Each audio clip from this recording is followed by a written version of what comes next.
been with a friend or family member, known exactly what they were thinking, and wondered to yourself, is telepathy real?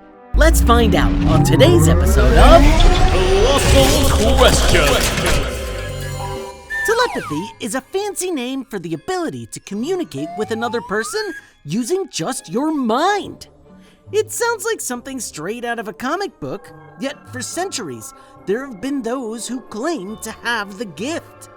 The word telepathy was first coined in 1882 by a British scholar named Frederick W.H. Myers. He was the founder of the Society for Psychical Research, a group dedicated to understanding strange psychic or paranormal events. They were trying to use cutting-edge science of the day to get answers, and telepathy was one of the main paranormal phenomena they wanted to solve. But even at the time, they weren't without strong critics.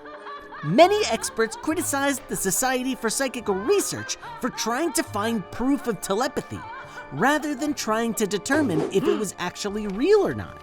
Even still, lots of different people took this new idea of telepathy and ran with it. All sorts of different experiments popped up to try and test for telepathic powers. Take, for example, Zener cards.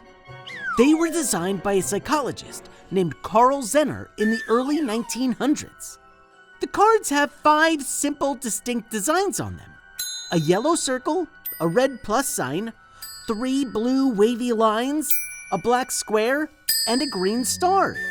The test itself is pretty basic.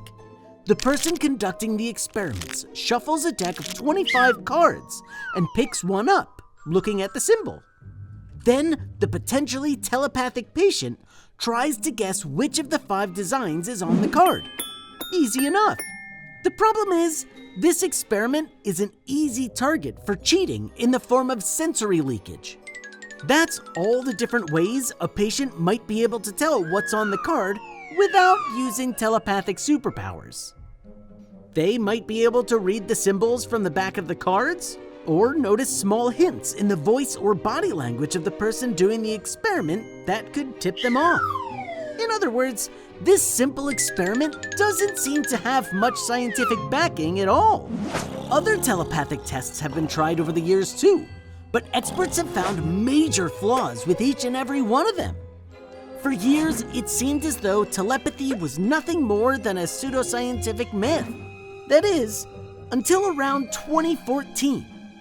That year, a team of researchers used technology to conduct an experiment to try and see if brain-to-brain communication is possible once and for all. It sounds like sci-fi, but it worked. How? Well, they used special electrodes that detect electrical activity in the brain called an EEG. People in India wearing the headset would transmit messages from their brain over the internet to people in France wearing a wacky device on their head called a TMS. Those signals were then emailed from India to France, where the TMS headsets would stimulate the person's brain. The messages were sent in binary code, so every letter was broken down into ones and zeros.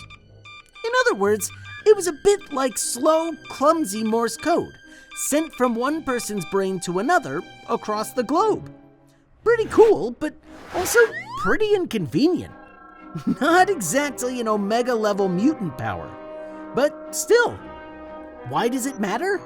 Because there might not be people among us with mystical mental abilities, but one day, maybe even soon, science might actually catch up with the fiction.